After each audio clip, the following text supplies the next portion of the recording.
What is going on, guys? Welcome to Commander Station, the best station for Washington Commanders Nation.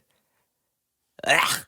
Okay, I haven't said that in 3 years. This is not Commander Station, and if you are new to this channel, Commander Station is a somewhat weekly talk show I would do talking about the Washington Commanders. It started off as Redskin Station, and obviously evolution to Washington Station, then Commander Station, and then my last video was when we traded for Carson Wentz.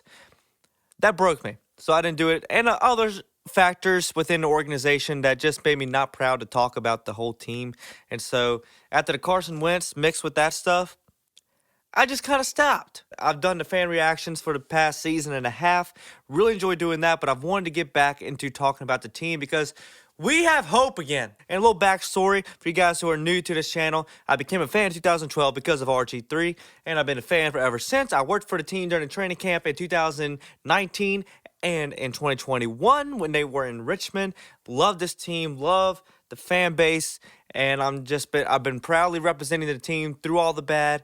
And now we're here in 2025 after losing the NFC Championship to the freaking Philadelphia Eagles.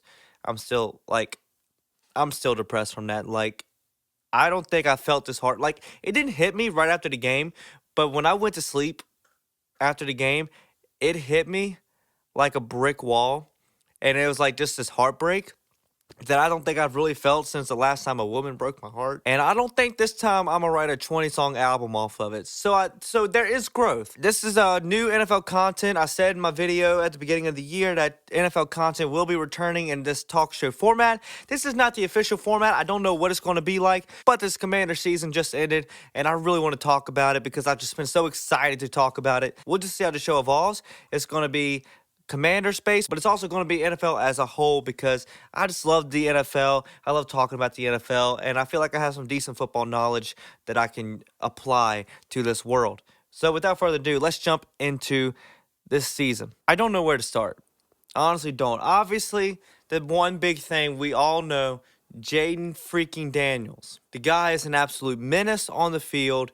I mean, turned this whole franchise around, and he elevated the players around him. We had great players. Obviously, Terry is amazing. B-Rob is solid. Zach Ertz is good, but a little bit older. Noah Brown, pretty solid. De'Ami Brown, we've tried to get him going over the past several seasons and just couldn't really get anywhere with it. Zacchaeus, pretty solid when he was in Philly. And we had Austin Ekeler, who had some good years with the Chargers. But the way Jayden commanded the offense, no pun intended, was just fantastic. And I know everyone says this, and the word's been overused to death, but it's the honest truth. The poise that he had in the pocket, scrambling, making the plays happen, and making the right decisions. I think it was the first time when the ball is thrown and the ball goes out of frame and the camera's turning, you have faith that it's going to be okay. Either it's going to go incomplete or the guy's going to catch it that's wearing the same colors as we are and not the other team. In years past, that ball is out of frame. You're praying in that millisecond that it is not an interception. And just that comfort. And towards the end of the season, I noticed that I wasn't getting as worked up during the games as I typically would. And it's just because I would ride the emotions of the offense. And when Jayden is calm, I was calm. Now, when our defense would make a play, especially in the Detroit game, I would go crazy because that just didn't happen. I mean, the pick sixes, just interceptions, those really didn't even happen this year outside of a rare occasions. So it was wild to see that. And obviously, the big thing for me is my first time ever watching a Commanders playoff win. They had won a game in the playoffs since I had been born, but since I became a fan in 2012, I've only seen 3 playoff appearances, 2012, 2015, 2020. It was the first time I got to see a win with the walk-off field goal by Zane Gonzalez against the Tampa Bay Buccaneers, getting revenge for week 1. That moment, especially our first playoff win coming off of a kick after all the tribulation we went through with kickers this season. It was insane. And Cliff Kingsbury, just the way he would call the offense was fantastic. He would dial it up really well. There were some games where it wasn't as even as we would like it, or he was leaning one way or in some direction where it wasn't working. We're like, just turn it around. We know what's working. Just go back to what's working. And eventually the ship would turn back to its main course. I would say a year of patience. especially because, we got the term cardiac commanders, as a lot of our games at the end of the season were games that were won within the last minute of the game. You just had to learn to be patient. Like, no matter how the game was going, you had this belief that something's going to work out. And that was the case even in the conference championship. Like, until it was like 20 plus points differential between the two teams, I know I had the feeling like, if we get a couple drives going, we can build momentum. But the fumbles hurt us, which is crazy because we didn't have any turnovers in the playoff games before. But this is not a game to whine about the NFC Championship game. That was my reaction video. And something else, just talk about how great this year was. See that jersey right there? We've been the Commanders. This was our third season as the Commanders. That's the first Commanders jersey I got. Not because I didn't want to get one. I've been wanting to get one since we became the Commanders. But I already had a Terry jersey from the Washington football team, and I'm probably going to get another Terry jersey. The point is, there was no player I was confident enough was going to be on our team for a long term for me to get a jersey. Now we're there with Jaden, and we got so many others like Frankie Louvu or Mikey Sainristil. There's just so many players now that I feel confident that if I want to get a jersey, I can get a jersey, and they're going to be rocking with this team for a while. And one thing truly I got to say is the back half of the season, Dyami Brown's rise. After Noah Brown went down, we really struggled to have a solid wide receiver too. Zaccheaus really stepped up in the Philly game, but there was no definite receiver two after Noah Brown went down. And then in the playoffs, they also talk about this playoff heroes. Dyami Brown just coming alive in the Buccaneers game, then in the Detroit game, having that no-look catch. In the game against Philly, he didn't play bad. Obviously, the fumble, that was bad, but that was just a perfect peanut punch by Zach Bond. There's not a whole lot you can do in that situation. But he had some great catches in that game when we needed some crucial plays. And to see him come up was amazing. And Zach Ertz really turned it on in the second half of the season. First half, I was kind of like, okay, he's better than Logan Thomas, but by how much? But the second half of the season and into the playoffs, he's making touchdowns and very key plays and key moments, obviously catching the walk-off touchdown in overtime against Atlanta. And Luke McCaffrey, he made some really good plays, especially in the first half of the season, especially that big play, that big conversion against Cincinnati. And then he has some great kick returns, but there were so many options that I understand. I don't think that's so much on Luke McCaffrey. I think that's just because there was such a rhythm to the offense happening. To try to force someone else into the production could derail the entire offense. So if you have a good production going with McLaurin and Ertz and Eckler and B-Rob and Dyami, and at the time, Noah, but then Zaccheaus and Crowder, when Crowder came in, he really took off. You kind of look at that and you're like, all right, where does Luke fit in here? Same thing with Ben Sinnott. I know I want to see a lot more out of Ben Sinnott this year, but I think a lot of us want to see Ben Sinnott off the expectation that Zach Ertz wasn't going to be that good. But then when Zach Ertz was that good, then we were kind of like, okay, Ben Sinnott, we get you on the run blocks, and he would get some catches here and there. But obviously, the big play in NFC Championship where he caught the dime from Mr. Tressway himself. Oh, that was a beautiful play. And Eckler played really good, made some key plays this year. I think he's got some juice. And B-Rob, first half of the season was really solid. Back half of the season, kind of forgot he was on the team. He was dealing with the knee injury throughout the season, so that's always a hard thing to judge the full season off of. But he really started getting things going in the Detroit game. But in the last game, we really couldn't get anything going. And, in addition to the turnovers and just our defense not being able to stop the run against the Eagles, not being able to run the ball was just another addition that didn't help. But all in all, I think our offense was really good. Definitely a step up from last year, which it doesn't take much. And our line played pretty good. Like, were they great? No. But were they solid? Yes. And losing Cosme was obviously a big hit. I like that we had a lot of rotation, especially early in the season with Cornelius Lucas and Brandon Coleman. I thought Nick Allegretti did a pretty good job for the most part. Tyler Biadasz, solid center. And then Andrew Wiley definitely took a step up this year after last season. And then defensively, it's hard to say exactly how I feel about the defense, because there's one time, at one moment I love them, the next moment I don't as much. I think there's definitely some stars that are rising in this defense. I think Mikey Sainristil, fantastic. And let me just go ahead and say this about Lattimore. I was over the moon when we traded for Lattimore, and I think he's going to be good. I like people already jumping ship on the Lattimore train. He's been hurt.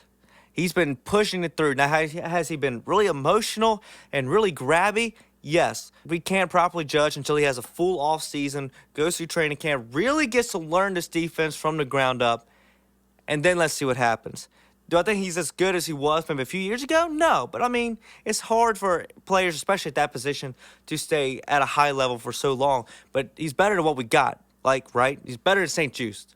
He's better than Mike Davis. And we all saw Mike Davis in the Atlanta game.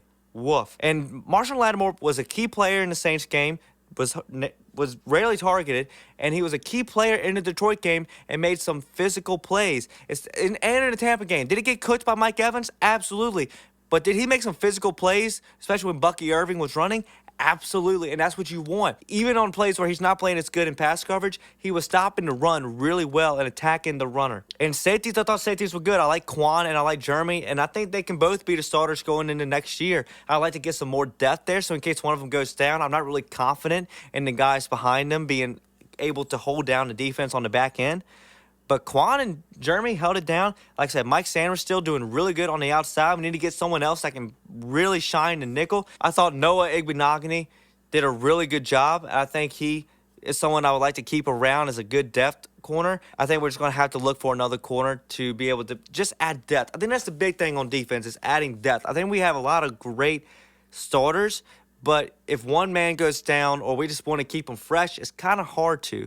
We really saw a good rotation when John Allen came back and we had John Allen, Daron Payne, and then you could rotate in Johnny Newton. You could rotate in Stephen Day or maybe Carl Davis. But it was just hard to keep that consistency going. And then our edge rushers, you had Dante Fowler and Durance Armstrong that did really good. And you had Cleveland Farrell. But other than that, none of the rest really got pressure.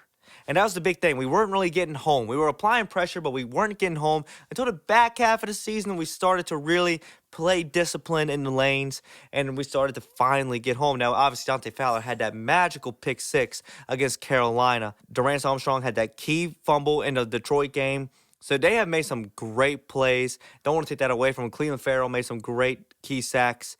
So I don't want to take away from what they did on the defensive line. And Daron Payne and John Allen played decent. And then the linebackers, oh my goodness, we went from Cody Barton and David Mayo to Bobby Wagner and Frankie Luvu. And I think the biggest surprise, outside of obviously how great Jaden was just Frankie Luvu. Really didn't know a whole lot about the guy when he came to the team. I knew he was a solid linebacker, but nothing special. But he came in and brought this fiery energy to the defense, really just brought the whole team to life. Obviously, you see the locker room, like him hyping the team up before the game.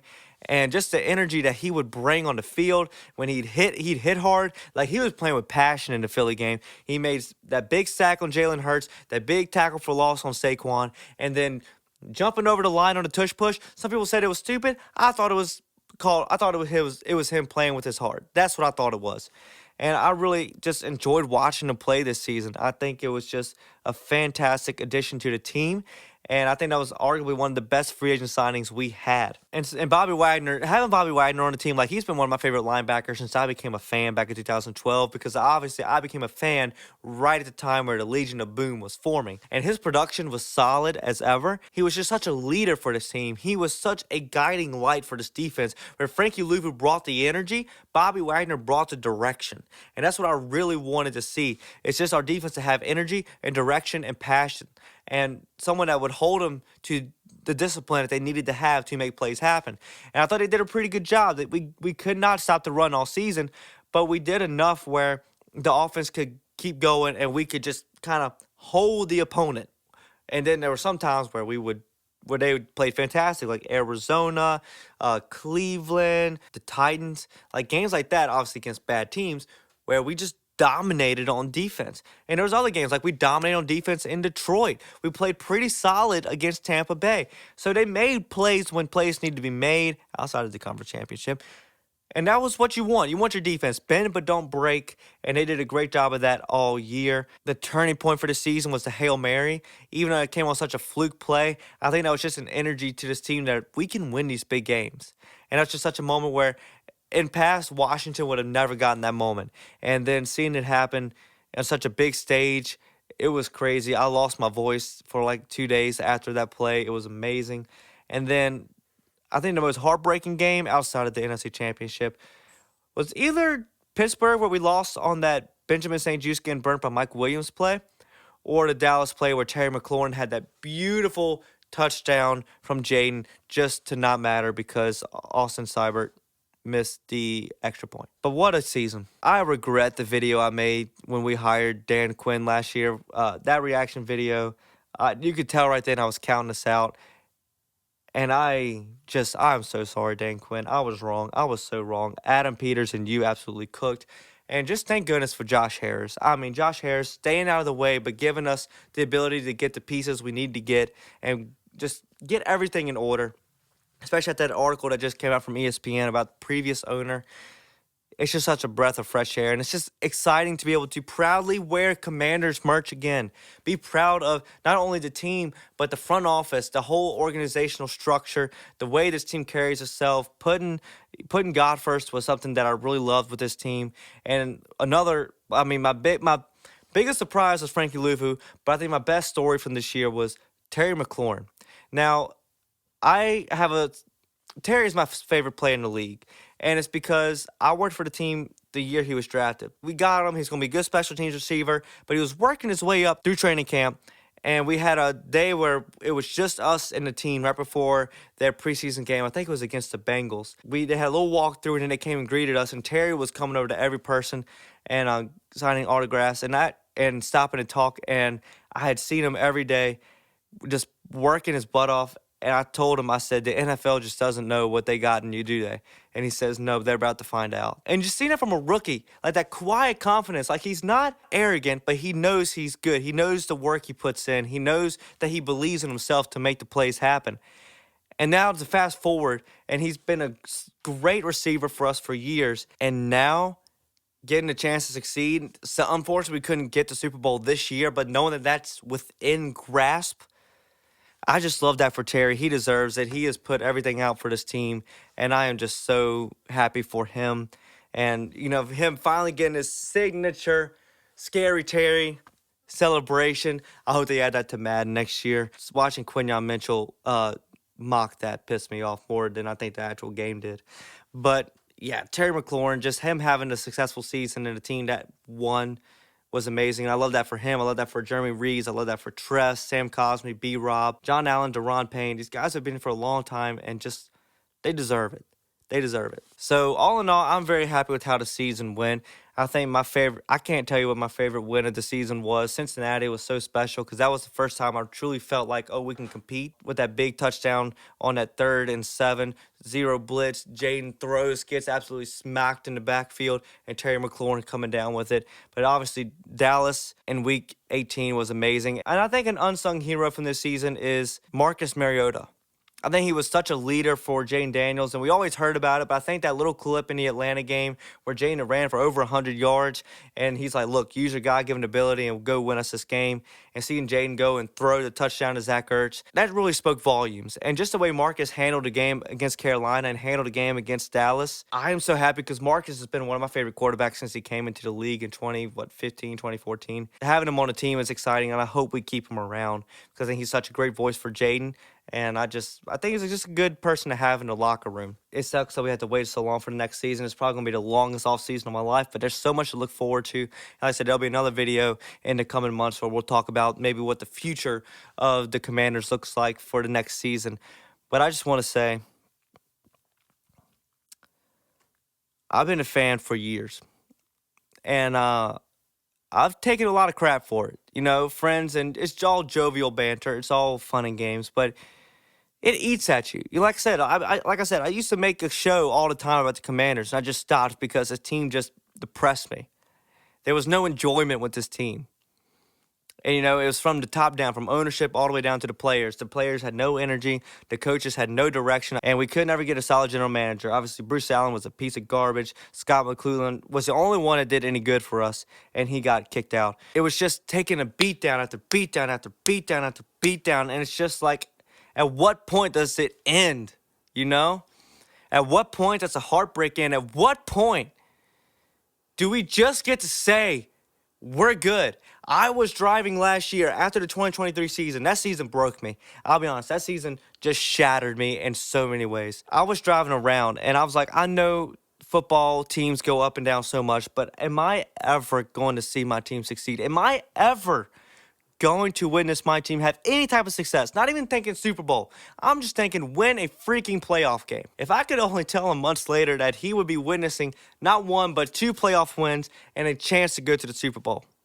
If I could only tell him that just in a few months, he'd witness the best quarterback he's ever seen in his life play for Washington. If I could only tell him the amount of fun he's about to have for the next 4 months of his life watching football, he wouldn't believe me.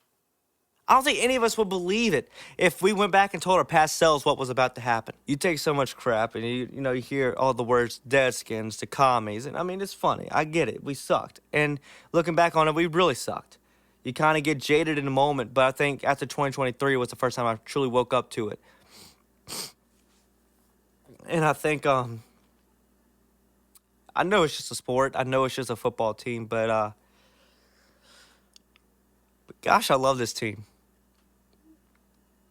And this team, my emotions kind of ride how they go over the course of the season. And I had kind of disconnected myself from that because they were just so bad and I couldn't let it just ruin my mood. But when we won this season, I mean, everything in life just felt like it was in harmony. And it sucks that we couldn't get it done. But this is more than I could have ever wished for this season. And I'm thankful that I get to witness it. And I'm thankful that I get this hope again in this team. I'm glad that I'm excited that I can proudly wear the burgundy and gold out in public again, and instead of being ridiculed, it's celebrated. It's truly a new day in Washington. And I just love the mantra, anybody, anywhere, anytime. And I just freaking love this team, man. I love this team. On to 2025. It was an amazing season. 14-6. Gosh, that's insanity. And now we're on to something greater. We're going to be better. We're going to be great. We're going to be so much better. And I'm just excited for what this next journey is going to be for the next couple months. And I know this was a long video, but I've been wanting to talk about this for so long. And I hope you guys enjoyed this video. And thank you all for watching. Make sure to subscribe if you haven't already. Make sure to like this video if you enjoyed. Make sure to hit that bell button down below so notified every single time I upload a brand new video to the channel.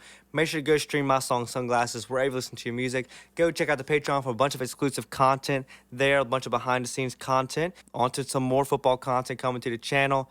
And raise hail, take command. Anybody, anywhere, anytime. Let's get it. Let's go. Hail to the Commanders, baby. Let's go. I'll see you in passing. No one to be distracting. Put my sunglasses